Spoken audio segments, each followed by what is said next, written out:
জাতিসংঘের তথ্য অনুসারে 2023 সালে চীনকে টপকে ভারত বিশ্বের সবচেয়ে জনবহুল দেশে পরিণত হয়েছে। ভারতের বর্তমান জনসংখ্যা প্রায় 145 কোটি। দেশটির ক্ষমতাসীনরা একটি ইস্যু নিয়ে বেশ উদ্বিগ্ন হয়ে পড়েছে, আর তা হলো দেশটির হিন্দু জনগোষ্ঠীর জন্মহার মুসলিমদের তুলনায় কম। জাতিসংঘের সর্বশেষ রিপোর্ট অনুযায়ী ভারতের গড় প্রজনন হার এখন প্রতি নারী 2 সন্তানেরও কম, অর্থাৎ এক সময়ের জনসংখ্যা বিস্ফোরণের আশঙ্কায় থাকা দেশটিতে আজ জন্মহার নিয়ে নতুন ধরনের চিন্তা শুরু হয়েছে। এই প্রেক্ষাপটেই মুখ খুলেছেন ভারতের প্রভাবশালী হিন্দু জাতীয়তাবাদী সংগঠন রাষ্ট্রীয় স্বয়ংসেবক সংঘ বা RSS। সংগঠনটির প্রধান মোহন ভাগবত এক অনুষ্ঠানে বলেছেন, ভারতীয় স্বার্থে প্রতিটি পরিবারে অন্তত 3টি সন্তান থাকা প্রয়োজন। কিন্তু প্রশ্ন উঠছে, কেন এই বক্তব্য, কেন জন্মহার নিয়ে এত উদ্বেগ? এর উত্তর খুঁজতে গেলে আসে আরেকটি প্রেক্ষাপট, ভারতের জনসংখ্যার ধর্মীয় বিভাজন। কট্টরপন্থী হিন্দু সংগঠনগুলো দীর্ঘদিন ধরেই দাবি করে আসছে যে মুসলিমদের জন্মহার বেশি, যা ভবিষ্যতে ভারসাম্য বদলে দিতে পারে। যদিও সরকারি তথ্য বলছে মুসলিম জন্মহার আগের তুলনায় কমেছে। তথ্য অনুযায়ী 1990-এর দশকে যেখানে মুসলিম পরিবারের গড় সন্তান সংখ্যা ছিল 4-এর বেশি, এখন তা 2.3-এ নেমে এসেছে। হিন্দুদের ক্ষেত্রে হার কমে 1.9, অর্থাৎ সব ধর্মেই জন্মহার কমেছে।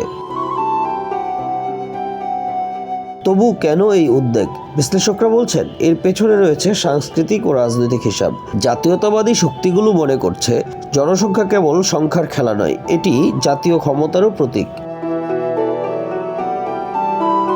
RSS এর মতে, যদি জন্মহার ক্রমাগত কমতে থাকে তবে ভবিষ্যতে দেশের কর্মক্ষম জনশক্তির হ্রাস পাবে। এতে অর্থনীতি, প্রতিরক্ষা, এমনকি সাংস্কৃতিক আধিপত্য ঝুঁকির মুখে পড়তে পারে। আরেকটি বড় কারণ হলো পরিচয়ের রাজনীতি। RSS বহুদিন ধরেই হিন্দু ঐক্য জোরদার করার পক্ষে। তারা মনে করে মুসলিম সহ অন্যান্য ধর্মীয় সম্প্রদায়ের তুলনায় হিন্দুদের মধ্যে পরিবার অনেক ছোট হওয়ার প্রবণতা বেশি। এ কারণে 3 সন্তান নীতি আসলে হিন্দু পরিবারগুলোকেই লক্ষ্য করে একটি বার্তা। ইতিমধ্যেই দেশটির কয়েকটি রাজ্যে জনসংখ্যা বাড়ানোর উদ্যোগ নিয়েছে, বিশেষত দক্ষিণাঞ্চলের রাজ্যগুলো। সেখানকার কোনো রাজ্য সরকার 2 সন্তান নীতি বাতিল করেছে, জন্মহার বাড়াতে প্রণোদনা দেওয়ারও পরিকল্পনা নিয়েছে। দক্ষিণাঞ্চলীয় রাজ্যগুলোর মধ্যে কেরালা 1988 সালে, তামিলনাড়ু 1993 সালে এবং অন্যান্য রাজ্য 00 দশকের মাঝামাঝি সময়ে স্থিতিশীল প্রজনন হারের মাইলফলক ছুঁয়েছে। বর্তমানে এসব রাজ্যের প্রজনন হার 1.6-এর নিচে। উদাহরণস্বরূপ কর্ণাটকের প্রজনন হার 1.6 এবং তামিলনাড়ুর 1.4।